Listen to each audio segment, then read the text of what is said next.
I've spent the last 5 years traveling the world for free, and in this video, I'm teaching you exactly how I do it.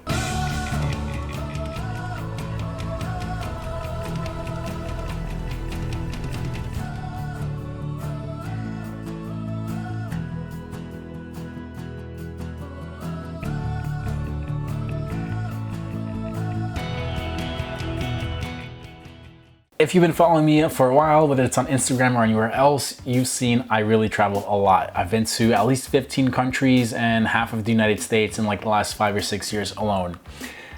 I've barely paid for any of my flights to any of these destinations. And this is exactly how I do it. So the short and quick and simple answer is I utilize credit cards. I use them to my advantage and I play by the rules, and the reward systems that they have in place are really lucrative, and you know, you can really use them to your advantage to get free travel anywhere in the world, whether you want to travel coach or business class, whether you want to stay in you know, small little boutique hotels or huge luxurious properties. That's up to you how you use those points, but you can do it completely for free using these systems I'm about to share with you. So there are different banks, obviously, that each offer different types of products. The products, of course, being credit cards, and the credit cards will offer different perks and bonuses and different types of reward systems that you can utilize to accumulate the points and then redeem them towards travel. So the system, the bank that I use is Chase, and I use a couple different credit cards, and I use a different credit card depending on the type of category that I'm purchasing in. So I'm going to get into a little bit more detail about that right now. From Chase, I currently have the Chase Sapphire Reserve, the Chase Unlimited, Freedom Unlimited, and I have a business credit card from Chase. I think it's the Ink or Ink Preferred. I don't know, I'm gonna put up the name on the screen.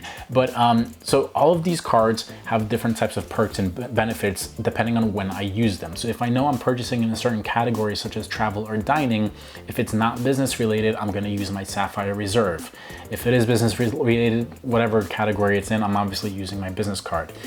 If it's in a non-travel or dining category and it's a personal expense, then I'm using my Freedom Unlimited, because then it's going to give me 1.5% back versus the 1% I would make with either of the other cards. So the Sapphire Reserve, depending on the category, it's either 1% or 3% back. If it's in the travel or dining category, it's going to give me 3% back, for example. So let's say I spend $100 in a restaurant, I would get 3% of that back in the value of points. And then those points I can later redeem towards travel. I can also redeem it for cash back, but it's just simply not worth redeeming for cash back because of the multiplier effect that the travel cards have, where your points are essentially worth 1.5 times the value at minimum, sometimes even like up to 2 or even 10 times the amount if you are transferring out to airline partners that the bank partners with. So I know I'm going a little bit fast here, but I just wanted to give a brief overview of how it works, and we're about to get a little bit more detailed right now from start to finish of how all this works. So first things first, when you're signing up for one of these credit cards, you want to look out for really big sign-up bonuses. When I was signing up for the Sapphire Reserve, there was a 100,000 point bonus when you spend $3,000 within the first 3 months. I knew at the time that I'm going to have a big purchase coming up. I needed to buy a new camera, which was a lot more than $3,000 honestly, but I figure if I'm going to spend this money anyway, I might as well open up a new credit card and take advantage of that sign-up bonus, because I know I'm going to spend that money anyway. And then boom, one purchase got me 100,000 bonus points plus the 1% back that I got from the actual value, you know, of that purchase. So let's say it was $3,000, I would have gotten 1% of that. So I would have gotten $103,000 points for that one purchase, you know, so the 100,000 bonus plus the 3,000 points for the actual purchase. Now, if you're using it towards cash back, 100,000 points is $1,000. So if you have a $1,000 bill, you can use your 100,000 points to just simply pay off your bill. But since this is a travel credit card, it's actually worth 1.5 times, you know, in Chase's eyes when you're redeeming towards travel. So that 100,000 points, instead of being worth $1,000, is actually worth $1,500 when you're redeeming it towards, you know, airline tickets or hotels or rental cars. So you can do this directly through Chase's portal, or you can transfer those points to one of Chase's airline partners or hotel partners, and then they can be worth even more.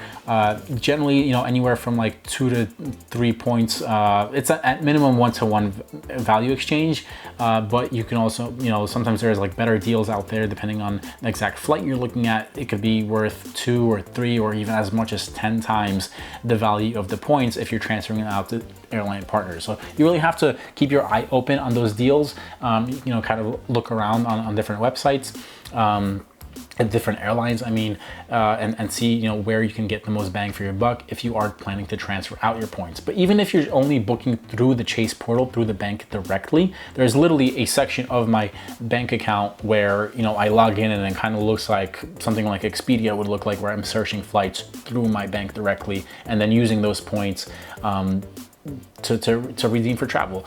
So the sign-up bonuses, you know, those are really big to look out for.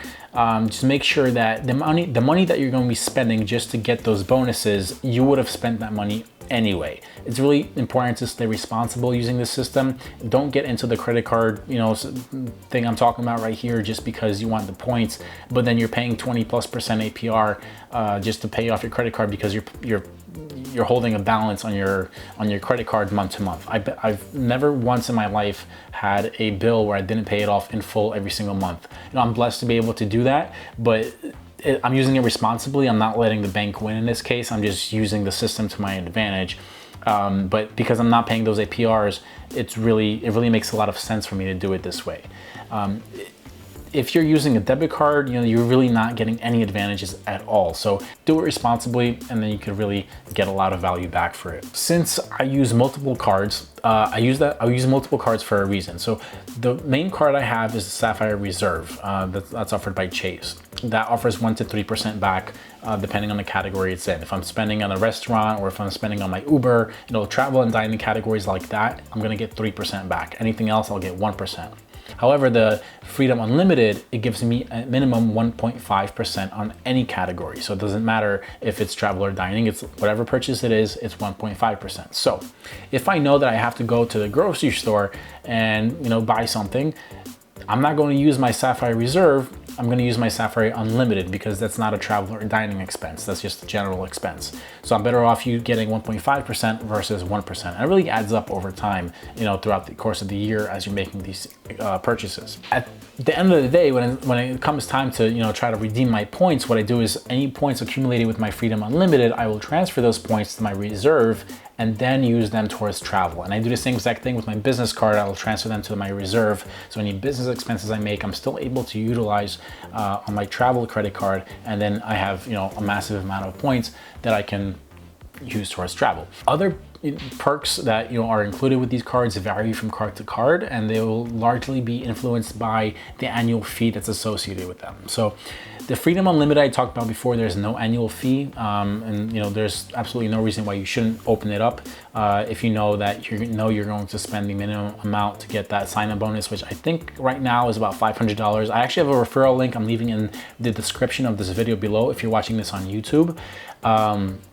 So you can, you know, go check that out. There's a minimum amount you have to spend within like the first 1 to 3 months, and then you'll get, I believe, a $500 credit.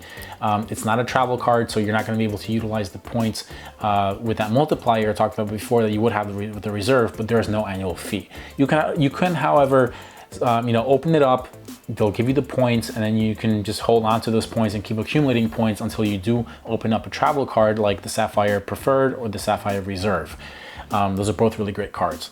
So the Sapphire Preferred, from what I recall, is $95 annually, and it'll offer anywhere from 1 to 2% based on the category. So 1% is the general category, 2% is travel and dining.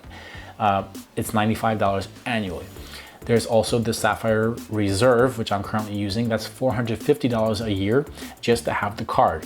Now that $450 might seem scary up front, but the reality is there's so many benefits to this card that I haven't even gotten into yet that, you know, it makes that $450 pretty much go away once you start analyzing those numbers. So $450 right up front to give you a card. You know, you make your purchases within the first 3 months. You take your 60,000 or 100,000 bonus points, whatever they're offering at the time. Boom, that's already paid off the annual fee, right? So it gets even better. They offer right away, at the beginning of the year, they offer you a $300 travel credit towards any travel category expenses that you have on your bill. So I'll hook it up to my Uber account, for example. My Uber ride is $10 and I go on my bill, and up to the first $300, this is what's gonna happen. It's gonna say Uber ride was $10, and right under that, there's gonna be another line item, $10 refunded for travel credit. So I can do that up to the first $300 in any travel category. I can do this for Ubers, I can do this for flights that I'm paying for directly, for hotels that I'm paying for, actually using the card, not using my points. I can use it for Metro cards. I'm pretty sure it works for gas stations as well. So, anything travel category related up to the first $300 gets automatically reimbursed. So that $450 really is dropping right away down to $150. I mean, I'm pretty sure we all spend at least $300 a year on travel category expenses anyway, whether that's Ubers or Metro cards or whatever you have. That $450 is now $150. Then there's other perks. There are, I get priority pass lounge access to any business lounges at the airports that I go to. So I actually love going to airports early because I get to sit in a comfortable seat, sometimes even lay down. There's free food, free like warm food. You can actually have a nice meal there. Free drinks, you get free Wi-Fi. There's just nice quiet area to sit and wait for your flight rather than being herded with everybody else at the airports. So there's that, there's the lounge access because they cover your priority pass membership for the entire year. I can even bring in guests with me that are traveling with me into these lounges, and it's completely complimentary, covered by priority pass, and the priority pass is covered by Chase. So I don't pay a single time I'm going into these lounges. So that's a really nice bonus. And if you're traveling a lot throughout the year, I think that alone is worth way more than $150 because you're eating and drinking for free every single time you go. And potentially, if you're traveling with somebody, so are they. And then, those credit cards, they offer you even more benefits and perks and protections in certain ways. So like, for example, I'll have free insurance on any rental cars that I get. There's purchase protection insurance. So for example, if I order something on Amazon for $50 and then a week later that price drops to $20, I can contact Chase and I said, hey, this dropped by $30. Can you guys refund me the difference? And there's a certain time frame that they will do that for you, because you found a better deal. And it doesn't have to be on Amazon. I could find it, at a different retailer even. So those are like some of the fine prints that a lot of times people won't even read when signing up for a credit card. It's really worth reading through those because there's a lot of benefits that people have with credit cards that they don't even know that they have. And I guarantee you, if you're using a debit card, you do not have these these perks. So with all that said, like different banks have different systems, they have different credit cards, each one has a different annual fee, and things like that. So you want to do your research. I love the Chase kind of like trifecta that I have going on right now. I know a lot of people do that.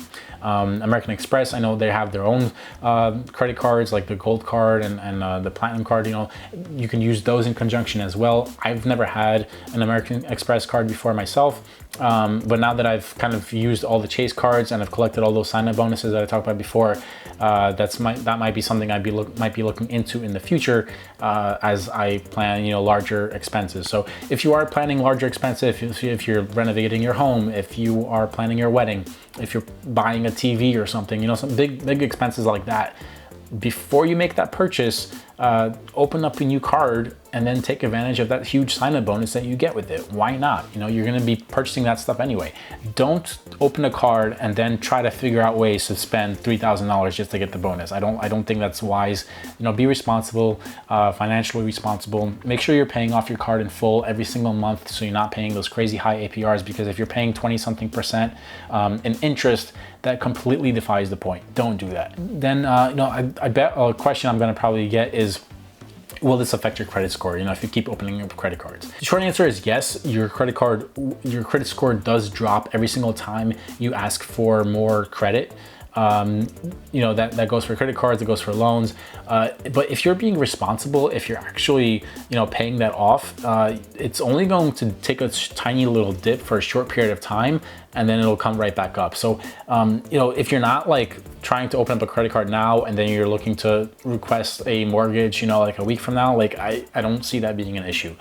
My credit score is over $800. My credit score is like over 800. I want to say like 810 or something like that. Never had a late payment in my life. Never had a credit card balance on my card. Like every single card of statement I've ever received, I paid off in full. So it's like simple things like that, just being on time. That's what's really affecting your credit score. I know people that have 15 credit cards and they have no issue with their credit score. So that's not something you should be concerned about if you are being responsible. That's pretty much it, guys. I hope this video helped, especially if you had no idea about this system and how to take advantage of it, how to leverage it. You can be traveling the world for free like I have been, and seeing all of these beautiful places, of course, after this whole crazy worldwide pandemic's over. But I want to know in the comments below, after all of this is over and you are going to do this, where is your next destination? Where do you really want to visit? What's like a dream destination for you guys that you've been thinking about going to for a long time? Let me know in the comments below. Make sure you're following me on Instagram at jradziniak, and you can also check out my work at www.jacobradziniak.com. I am a wedding photographer. I made this video. I know it can probably help anybody out there that loves to travel, but especially couples planning their honeymoon that might want to do it for free. So that's it, guys. I'll see you at the next video. Thanks for tuning in. See ya.